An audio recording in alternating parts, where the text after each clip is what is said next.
So, hello everyone.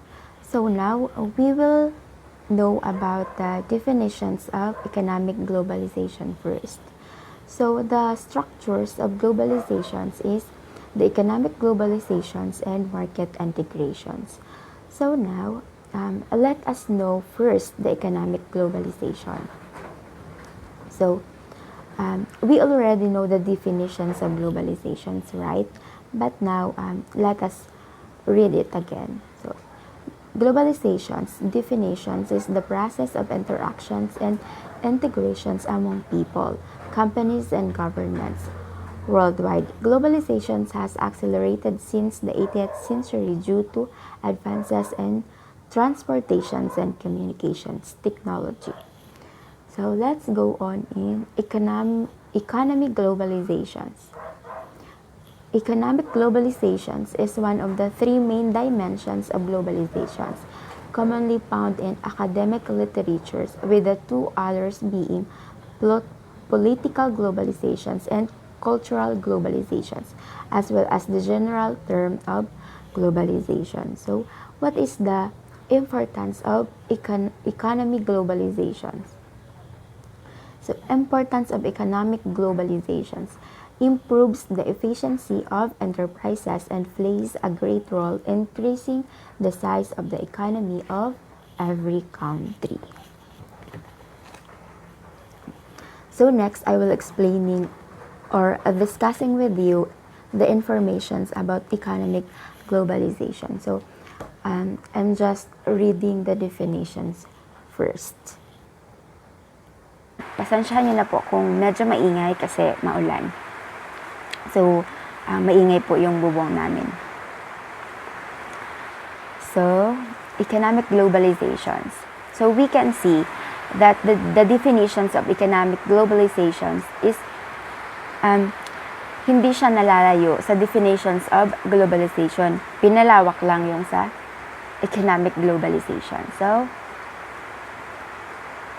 first, ito yung pinagmulan ng economic globalizations.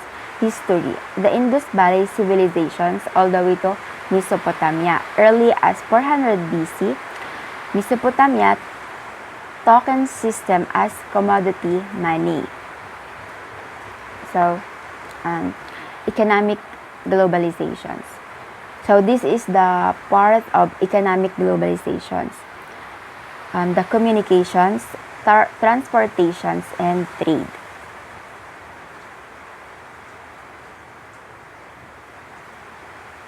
So, distinctions between globalizations and economical globalization. So, ano yung pagkakaiba ng globalizations sa economical globalizations? So, the economical globalizations is the foreign direct investment and technological innovations and economies of scale.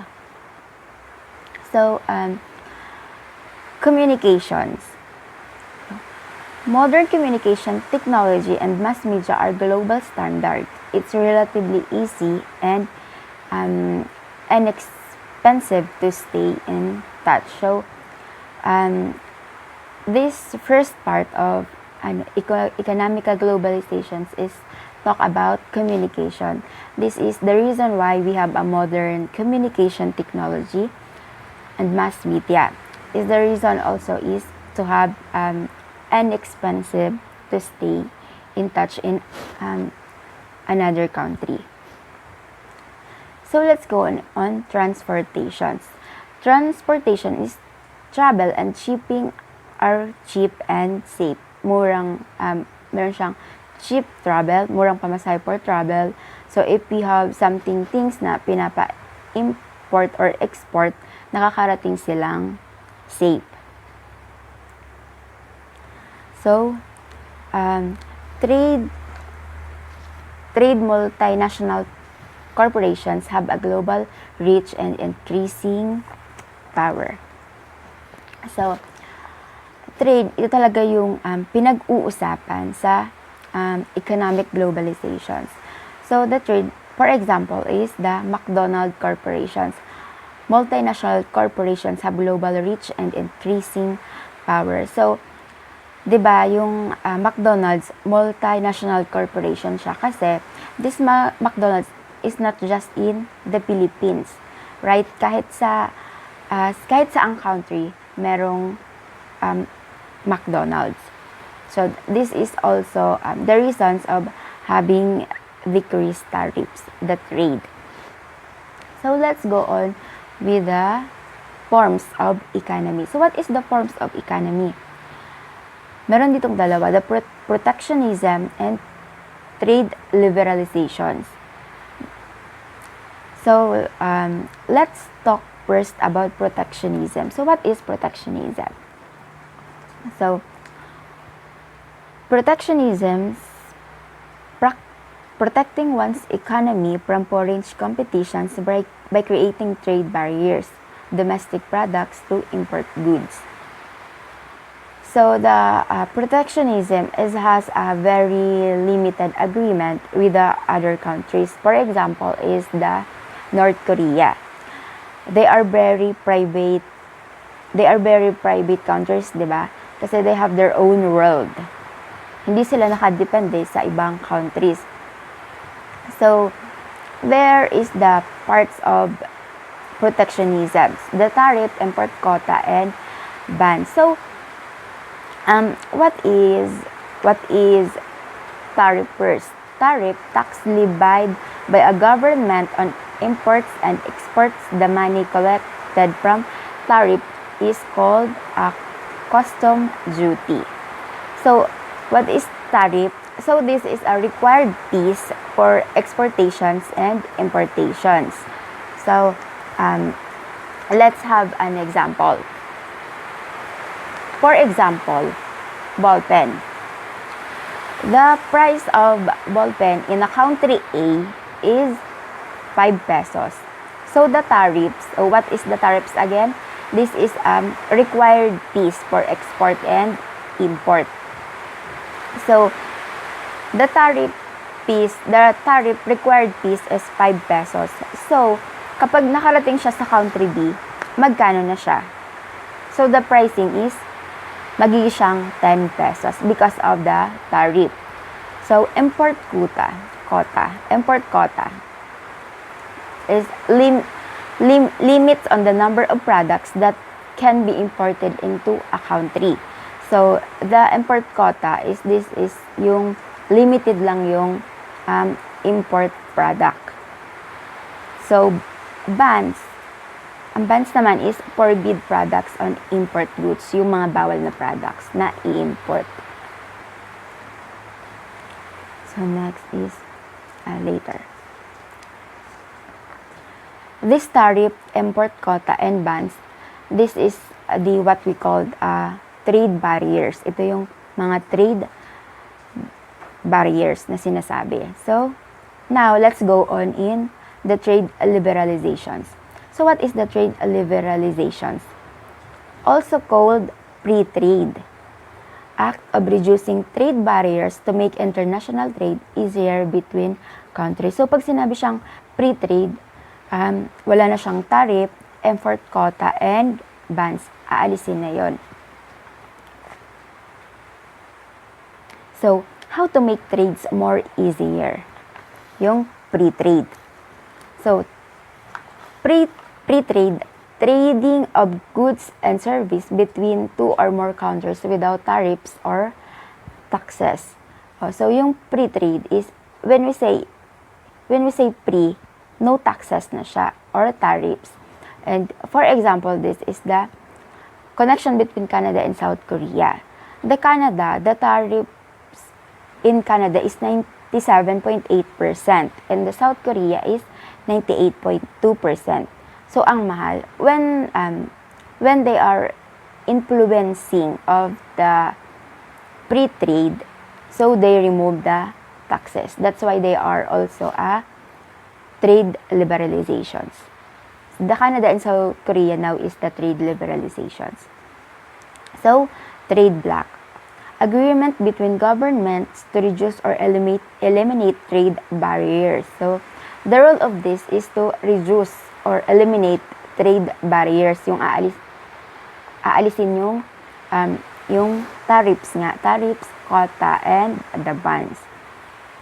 Example, NAFTA, North America Free Trade Agreement consists of Canada, Mexico, and United States. Ito yung example ng trade bloc. So, outsourcing. Subcontract work. To buy labor or parts from a source outside a company or business rather than using the company's staff or plant factory. So, ang outsourcing naman, this is subcontract work. So, for example, yung example ko kanina is the ball pen, di ba? Pag in-export-import siya, may tariffs na 5 pesos. So, dito naman sa outsourcing, hindi products yung ipapadala, kundi yung manufacturer. So, for example, yung sahod ng manufacturer sa country A is 5%. So, pag pinadala siya in country B, yung magiging sahod niya is 10% because of tariff. So, this is job opportunities for the manufacturer. So, institutions of globalization. So, what is the rule of these institutions of globalization? So, what is the importance of this? So, originates after the World War II by United States and United Kingdom. Saka nagkaroon ng institution. So, the importance of this is they are leading to global cultural, politics, and economy integrations. They also make sure that resources are properly allocated and ensure that the poor or those with fewer economic resources are protected. Especially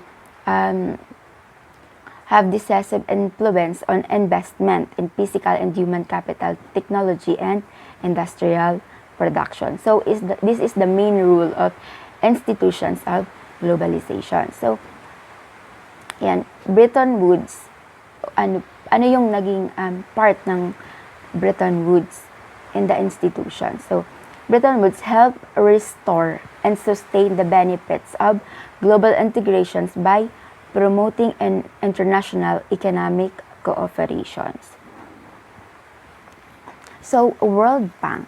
So, what is the importance of World Bank in our world, in the globalization? So, World Bank, also called International Bank of Reconstruction and Development, IBRD, increases in economic growth and decreases poverty in developing countries. Example, increases in education since 1962 like Bangladesh, Chad, and Afghanistan.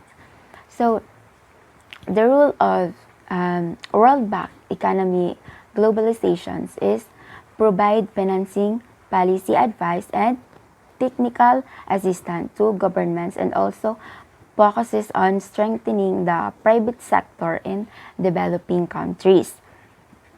It also provide long-term loans to development countries for development. So, the World Trade Organization. So, what is the main role also of this? So, formerly known as General Agreement on Tariffs and Trade, GATT. Deals with the rules of trade between nations, settle trade disputes, and conducts trade negotiations. So, example is May 2013.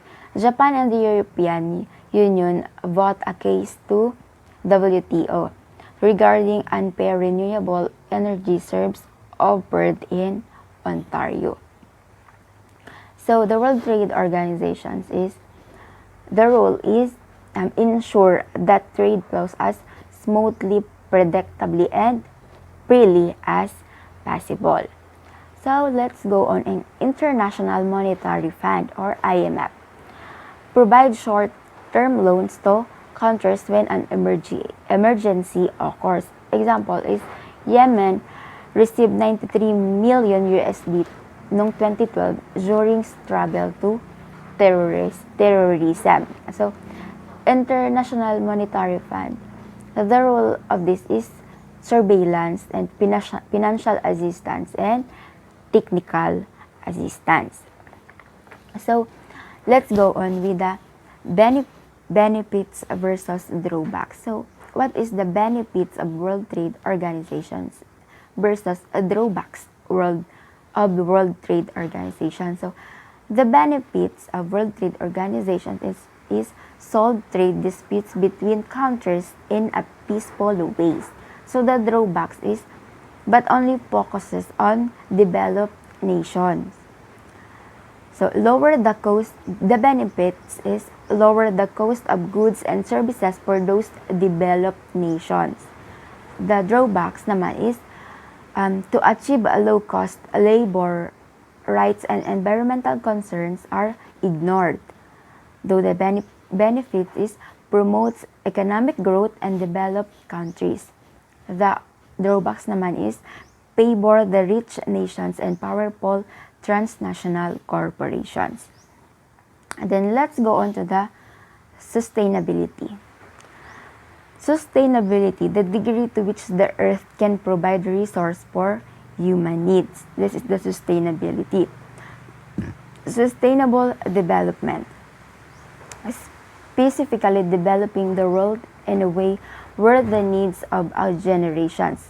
2008, Canada passed the Federal Sustainable Development Act. So, this is the sustainability and sustainable development of the economic globalizations.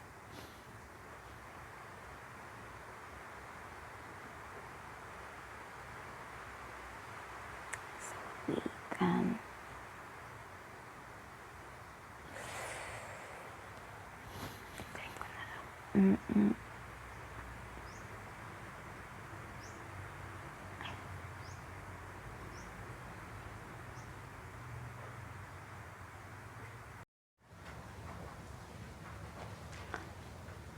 So, hello everyone. So now, I'm going to tackle with you the informations about market integration, which is the second structure of globalizations. So, introductions. What is market integrations? Types of market integrations, effect of market integrations types, advantage and disadvantage of types of market integrations, reason for market integration, degree of market integrations and measurement of market integrations, and global corporations. So, integrations. So, what is integrations? Unifications, combinations, homogeneations, and assimilation. So, yun yung ibig sabihin ng integration. So, ang pinaka naintindihan ko dito is the combinations, yung pagko-combine. So, market economy. So, what is market economy? Is an economic system which decisions and pricing of goods and advices are guided solely by the aggregate interactions of a country's individual citizens and businesses. So the market economy is it's a system that which decisions and pricing of goods and advices are guided. So para siyang very sensitive. So kailangan niya ng mga guided. So, market integrations. So, what is market integrations? Integrations shows the relationship of the firm in a market. The extent of integrations influences the conduct of the firms and consequently their marketing efficiency. The behavior of a highly integrated market is different from that of the disintegrated market. Markets differ in the extent of integrations and therefore there is a variations this degree of efficiency. Though, so we can say that market integrations is relationship firm. So, kanina, the integrate is, di ba, combinations. Ngayon, relationship firm, maggagawa ng relationship para sa pagmamarket. So, pagsama-sama ng mga firm or company within a particular market. So Coulson, you'll have defined market integrations as process which refers to the expansions of firms by consolidating additional marketing functions and activities under a single management. So examples of market integrations are the establishments of wholesaling facilities by food retailers and the setting up of another plant by a milk processor. In each case, there is concentrating of decisions making depends of a single management. So, examples of market integration is yung establishments of the wholesaling facilities with food resellers. So, pinagsama-sama yung mga products to set up in one wholesale facilities o kaya pagdagdag ng mga plants ng isang particular na firm or company. So let's go on with the types of market integration. So what is the types of market integrations? There are three basic kinds of market integrations.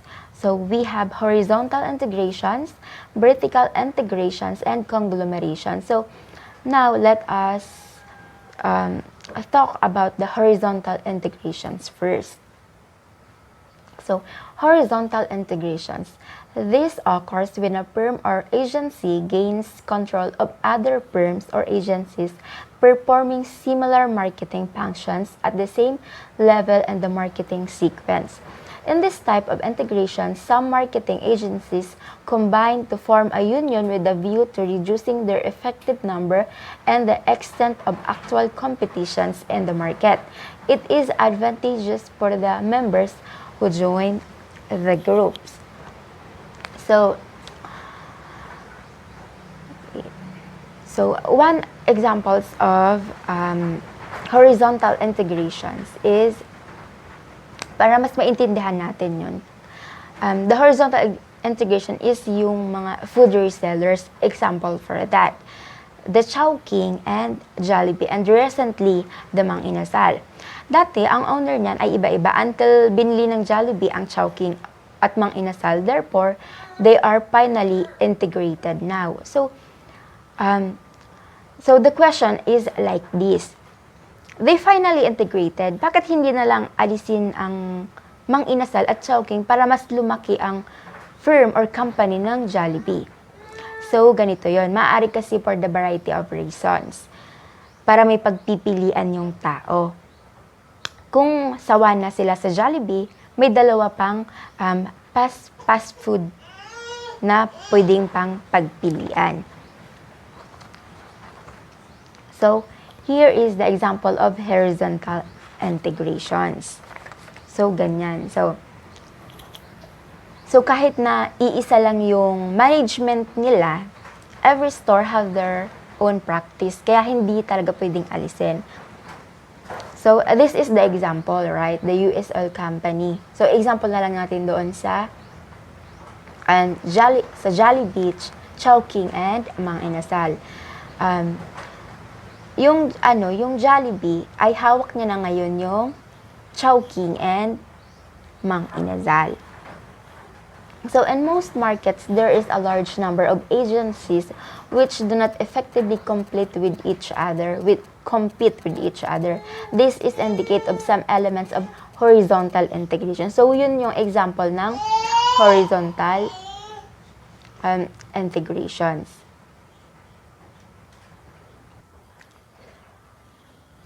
So, this is indicative of some elements of horizontal integrations. It leads to reduced cost of marketing and thus reduced competitions possible. So, nang binili na ng Jollibee yung Chowking and Mang Inasal, so ang nangyari, reduced cost of marketing and reduced competitions possible. So, kumonte na yung competitors ng Jollibee.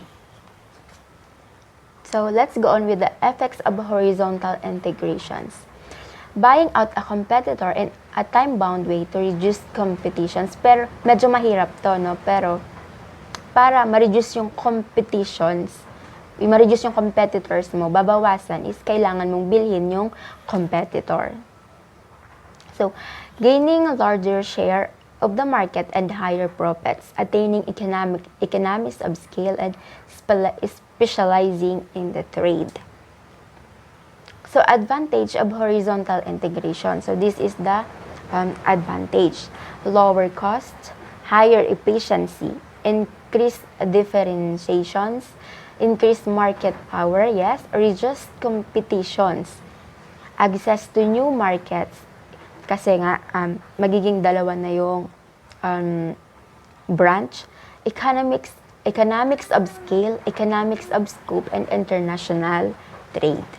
So, let's go, disadvantage of the horizontal integrations. So, ito yung disadvantage. Destroyed value, legal repercussions, and reduced flexibility. So, let's go on with the vertical integration. So, what is the vertical integrations? This occurs when a firm performs more than one activity in the sequence of the marketing process. It is the linking together of two or more functions in the marketing process within a single firm or under a single ownership. This type of integrations makes it possible to exercise control over both quality and quantity of the product from the beginning of the production's process until the product is ready for the consumers. It's reduced the number of middlemen in the marketing channel. So this is the arrangements of vertical integrations. So example of the vertical integrations is the 7-Eleven. Diba? 7-Eleven store, even it's only small store, hindi siya ganun kalaki. Pagpasok mo pa lang, kompleto na yung mga products, right? Pwede kang, meron silang piniprepare na for lunch, may mga pagkain silang niluluto doon, and kompleto yung mga products nila. So we have 3 types of vertical integration. So, mas lalo nitong ma-explain yung vertical integration. So, this is the arrangements. Yung 7-Eleven, yung, okay, let us example the parent agribusiness firm. Wholesaling of feed mill, transport agency, food, grains trade. So, sa kanya na yon. Sa kanya nakapaloob yon. So, forward integrations. So, what is forward integrations? If a firm assumes another functions of marketing which is closer to the consumption's functions, it is a case of forward integrations. Example is wholesaler assuming the functions of retailer. So, the examples of forward integrations is the company ng nag-wholesale, di ba? Kasi matatawag silang forward integrations kasi sila na ang wholesaler, sila pa ang retailer. So, backward integrations. This involves ownerships or a combinations of sources of supply. Example, when a processing firm assumes the functions of assembling, purchasing the produce from the village. Okay, purchasing the produce from the village. Ang backward integrations naman is, example nito is, yung company na hindi lang siya yung nagbebenta, kundi sila na rin ang gumagawa. So, sila na yung nagpa-process, tapos sila na rin yung nagbebenta. So, yun yung backward integrations. So, balanced vertical integrations. The third type of vertical integrations is a combinations of the backward and the forward vertical integration. So, sila na yung gumagawa, nag-wholesale, at nag-retail. That's why they are called balanced vertical integrations. So, sa isang company, so lahat, nasa kanila lahat, hindi na sila yung kumukuha pa ng products in another company, kundi sila na yung gumagawa, sila na yung nag-wholesale, and then sila pa rin yung nag-resell, nag-retail. So, advantage of vertical integrations. The first, it allows you to invest in assets that are highly specialized. It gives you more control over your business. It allows for positive differentiations. It requires lower cost of transactions. It offers more cost control. It ensures a high level of certainty when it comes to quality. It provides more competitive advantage. Yun, kasi it provides more competitive advantage kasi nasa iyo na, ikaw na lahat gumagawa. So, disadvantages of vertical integration. So, ito naman yun. So, it can have capacity balancing problems. Yes. It can bring about more difficulties. It can result in decreased flexibility. It can create some barriers to market entry. It can cause confusion within the business. It requires a huge amount of money. It makes things more difficult. So, yun ang disadvantage ng vertical integrations. So, effects of vertical integrations. So, what is the effects of vertical integrations? So, more profits by taking up additional functions, risk reduction through improved market coordinations, improvement in bargaining power and the prospect of influencing prices, lowering costs through achieving operational efficiency. So, that is the effects of vertical integrations. So, conglomerations. So, let's go on with the last part of types of market integration, the conglomerations. So, what is conglomerations? A combination of agencies or activities not directly related to each other may, when it operates under a unified management, be termed a conglomeration. So, what is conglomerations naman? Ang example ng conglomerations naman is, para mas maintindihan natin, is the SM Group of Company ni Henry C. 'Di ba? Sa SM, pag pumasok ka, in that building, everything is in there. But the kind of the products na nandun is not related to each other. Yung mga store is not related to each other, 'di ba? Kasi iba-ibang store ang nakapaloob sa isang malaking store. So, here's the example of that. So, agribusiness conglomerate. Yun, 'di ba? They are not related to each other, but nasa iisang business lang sila. So, nakapaloob doon yung food. Ito yung food processing unit, retail chain, cloth mill, sales, and repairs of electronic goods. So, hindi sila related to each other. Iba-iba. So, marami kang pagpipilian. So, that is the conglomerations. So, effects of conglomerations, risk reduction through diversifications, acquisitions of financial leverage, and empire building urge. So, ang maganda lang sa conglomerations kasi, maganda rin naman siya. So, kasi pag nalugi yung isang company, meron pang, pwede siyang saluhin ng another company. So, yun yung effects of conglomerations. So, this is the reason for market integrations. To remove transaction costs, foster competitions, provide better signals for optimal generations and consumptions decisions, improve security of supply. So, the degree of integrations. The ownerships, integrations, and contract integration. So, this occurs when all the decisions and assets of a firm are completely assumed by another firm. Example, a processing firm which buys a wholesale firm. So, that is the examples. A processing firm which buys a wholesale firm. Ownerships, integrations, yan. So, contract integrations. This involves an agreement between two firms on certain decisions while each firm retains a separate identity. For examples naman, ang example naman ito is tie-up of a dal mill with pulse traders for supply of pulse grains. So, that is the contract integrations. So, measurement of market integrations.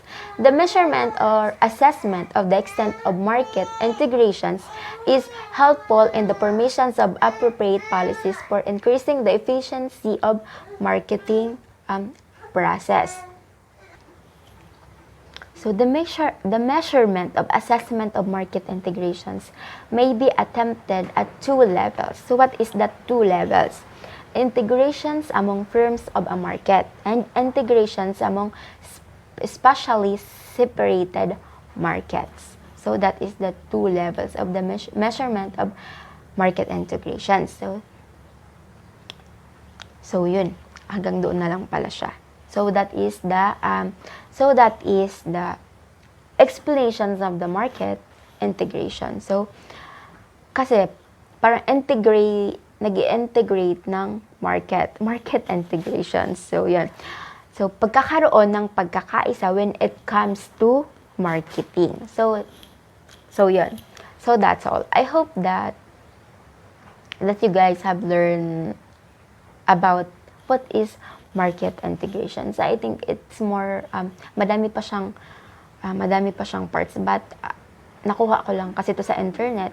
But I think this is the informations and explanations about market integration. So thank you very much and God bless.